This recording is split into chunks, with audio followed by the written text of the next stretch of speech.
Hey guys, Marauder here with another video game collection update. This one will probably be my largest to date, as well as I hope to be the most interesting because of some things I have to show you at the end of the video, which will be cool. Anyway, I figured I'd jump right into it and show off some of the games that I picked up. First off, for the PlayStation 1, I picked up a game, Forsaken. This is a game that a friend of mine recommended to me, and I was at a used game store. It's a play and trade that's near my house, and my friend's like, it's a really good game, you should try it. So I did. I played it a bit. The controls don't age well on this, but it reminds me a lot of Descent or Descent 2 on the PC way back in the day. It's like a zero-G spaceship shooter. Very, very reminiscent of Descent. I wouldn't be surprised if that was some sort of inspiration for this, but overall it's fun. The graphics are nice. It's not hard to tell what stuff is, and I tend to have a problem with that on the PlayStation 1. I don't really like the texturing that they used in that system very much, but still, this was fun, and for $5, can't really go wrong with it. The next game I picked up for my DS is Dragon Quest V, and I think that this was a low print run because whenever I tried to find it online or in a store, it was always very, very expensive. And the strange thing about it was I was on Amazon and they had it listed for some ungodly amount of money, and then all of a sudden it was $20. And I wasn't quite sure why, but I bought it anyway. I think they got another print run, or they ordered more and they had some sort of limited run, extension run on it. But I picked it up. Looking forward to getting into this. Being an RPG, it's going to take a while, but I hope that I hope it'll be good, or at least up to par with Dragon Quest IX, which I'm enjoying quite a bit currently. The next DS game I picked up is The World Ends With You for the DS, and I bought this one mainly on the recommendation of my friend Phoenix923, who says it's one of his favorites and he plays it constantly. So picked it up. Right now it's just sitting on the shelf as I'm working through some other games, but looking forward to getting into this one as well.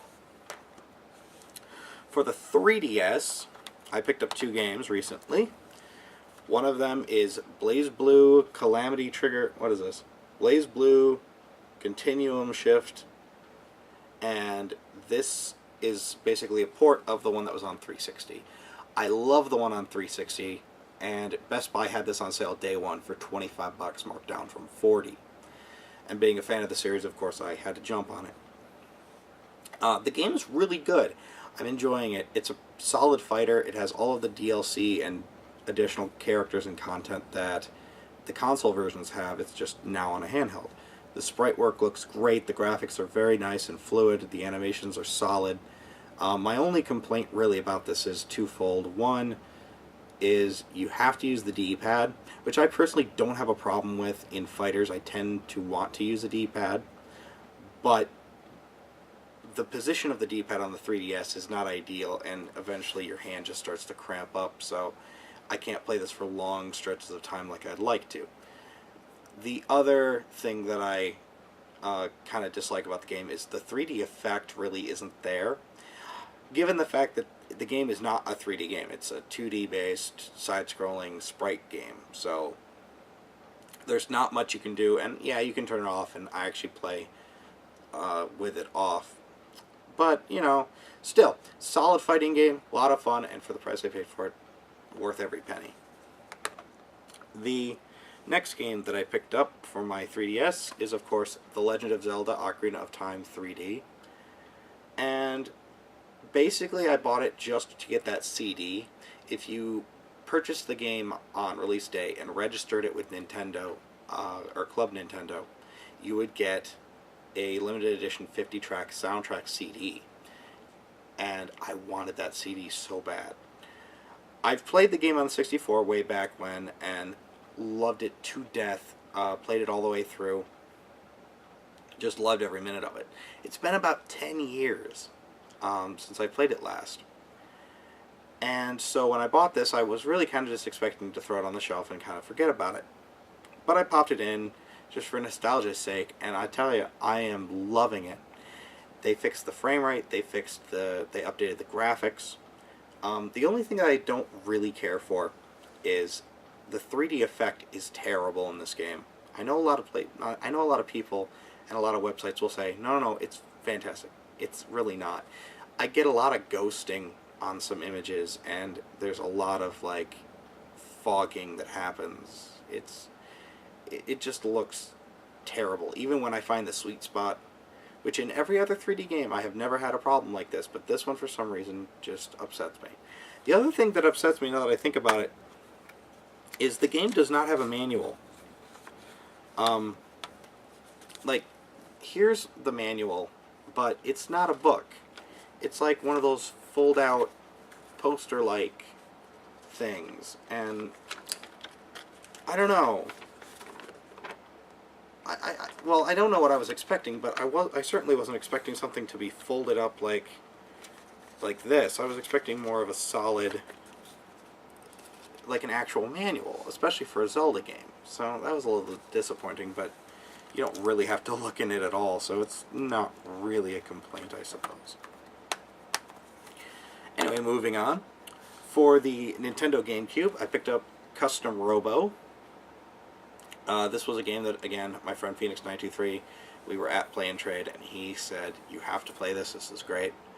And he's not kidding. This game is a lot of fun. The case is a little banged up, but the game works fine.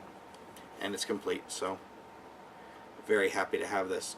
If you haven't played it yet, you might want to.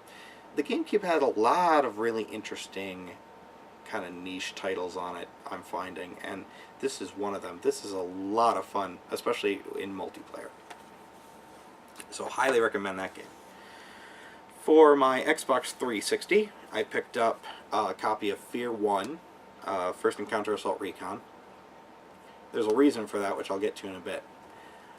Fear is one of my favorite games of all time. I play it on PC constantly. I've beaten it multiple times through. I just adore this game. And I kind of wanted to see what it was like on the console. It's okay.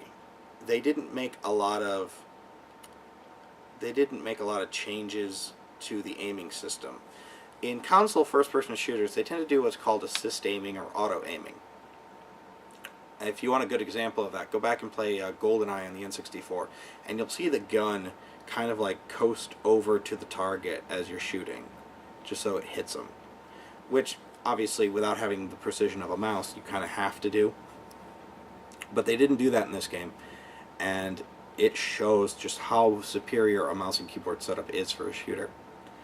Not that the game's unplayable. The game is very playable, and it is still as much fun as it was on computer. The other thing, they changed a couple weapons around.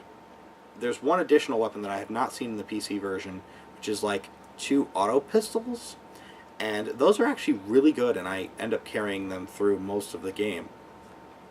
But if you haven't played Fear, this thing is scary. It looks really good graphically, and I picked this up for $10 on 360. I'm certain you can get it even cheaper on PC, especially if you have Steam. I think I recently just bought all of the Fear games again on Steam to get all the DLC for $5 or maybe $10. It was an incredibly good deal.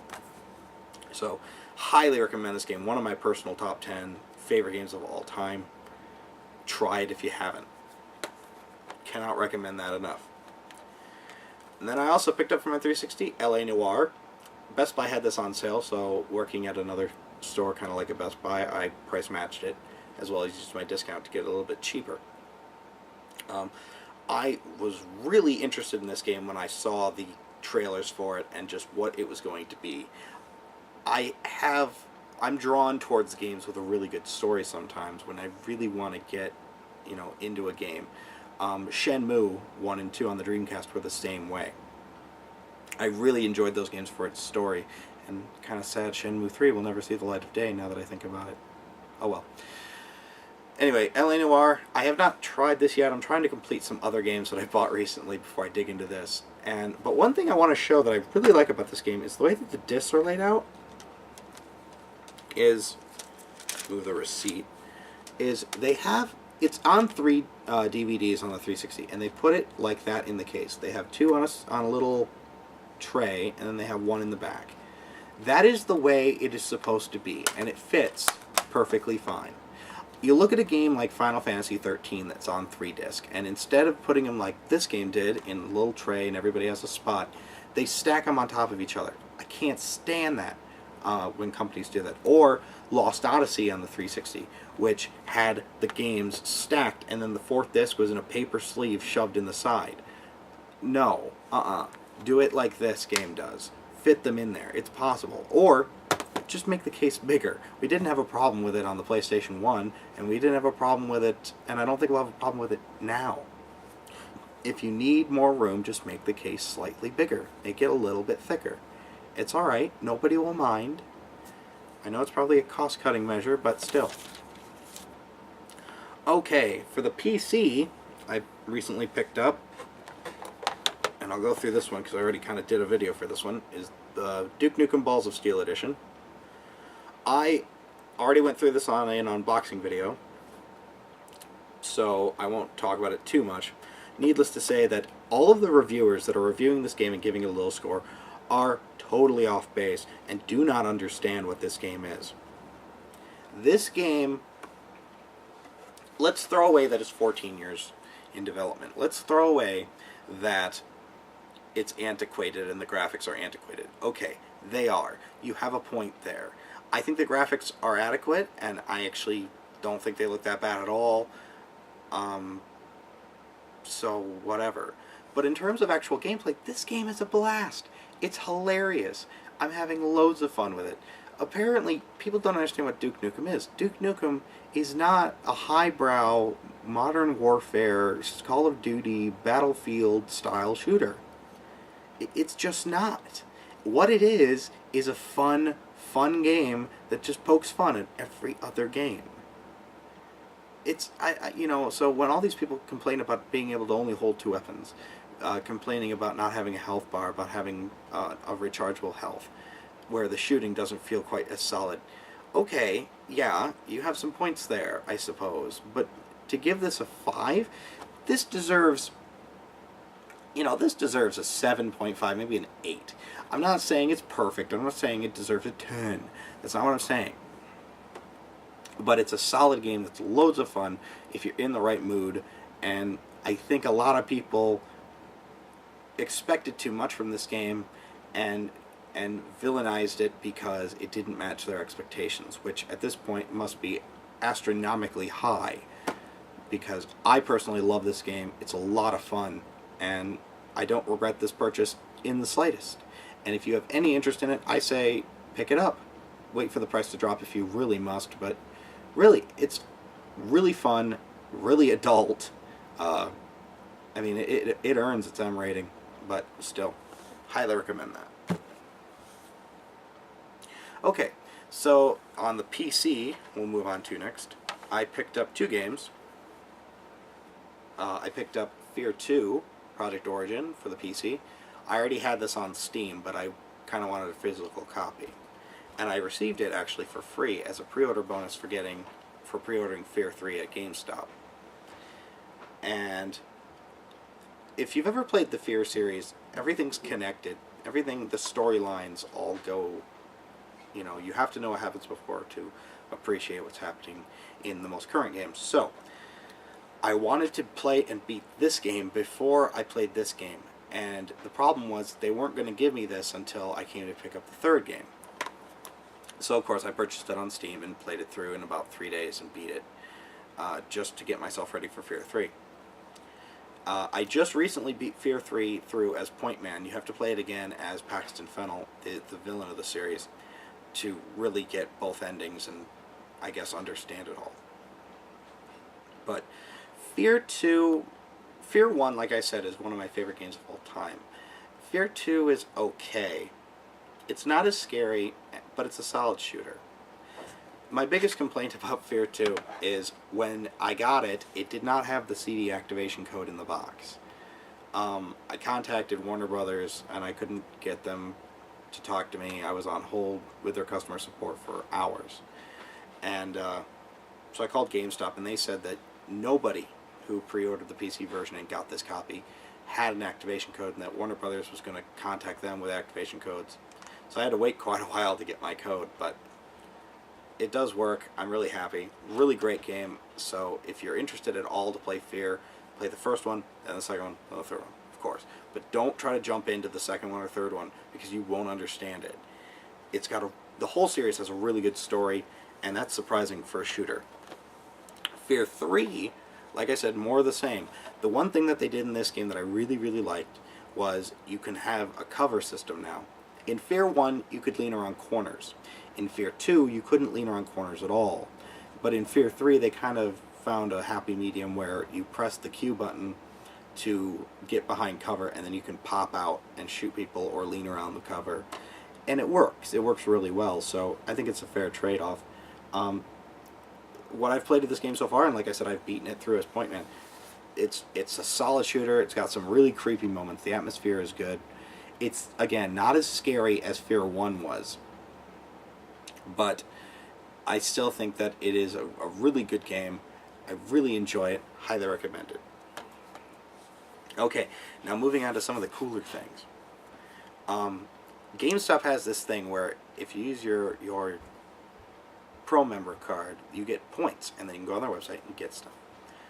Well, I ordered something off there because I saw they had it and I had enough points for it. I picked up the guy from Super Scribblenauts. I forget what his name is now. Oh well, I'll remember it eventually. Maxwell. Yes. I'm a huge fan of Scribblenauts on the DS, and when I saw they had this figure, I just had to pick it up. It's surprisingly large. I was expecting something a lot smaller. It kind of looks like those big head mug-like characters in a way. But, you know, GameStop has some neat stuff on there, and this is proof. This is certainly proof. Okay, now moving on to the best part of this whole thing. Recently, there was an anime/game convention called JFAX, which stands for Japanese Animation Festival and Expo. And I go there every year. I've been there every year the last couple of years. And I picked up quite a few interesting things. One thing I picked up was Power Stone's soundtrack, and this is all of the music from the Power Stone game, the first Power Stone game. I adore video game soundtracks. I really, really like picking them up, especially for games that I like. And this is definitely a game that I love. So happy I found this. My friend pulled it out of the stack of CDs at this one stand and was like, and just held it up. He goes, "Hey, look." And I snatched it and bought it without thinking twice. So that's really cool. I'm really happy to have the soundtrack for that. And then at another table, a guy was selling some of his old video games, and I found in the stack a copy of Parasite Eve for the PlayStation 1. This is an RPG I've always wanted to try, and since I picked up Third Birthday on my PSP, it's just, you know, gotten me really curious to try out the series of the previous entries. And finding this for 25 bucks, and it's in near mint shape. There's a couple nicks on it and such, you know, from general wear and tear, but it's in really, really good shape and a really good price, so happy to have that. Can't wait to get into that. Now, the thing that makes this whole thing worth it. At the convention, they had different things you could go watch, panels and such. And one of the guys that was on the list to run some of the panels was a guy named Kyle Hebert. Kyle Hebert, if you don't know, is a voice actor for various anime, video games, and movies and such. And most notably, he voiced the character of Ryu from Street Fighter 4. And knowing that, of course, I had him sign my copy of Super Street Fighter 4. Zoom in on his signature so you can see this. I went and saw a panel where he was explaining how he got into the business and all that. But he signed, afterwards he signed my copy of Super Street Fighter 4, 3D, my copy of Super Street Fighter for the 360, and he signed my copy of Marvel vs. Capcom 3. He actually signed it down where Ryu's picture is on the cover. So these are going to stay in my collection forever. I have no intention of selling these because this is amazing. I was very appreciative that he was there and that he did that for me. Very excited. Anyway, with that, that is my collection update, and I hope you all enjoyed it. I hope you saw some games you enjoyed, and if you have any interest in trying any of these out, I recommend everything sitting in front of me, with the exception of the 2 DS games, as I have not played them yet. Or I suppose Parasite Eve as well, but from what people tell me, it's a good game. Anyway, as always, I'm Marauder, and I'll catch you guys later.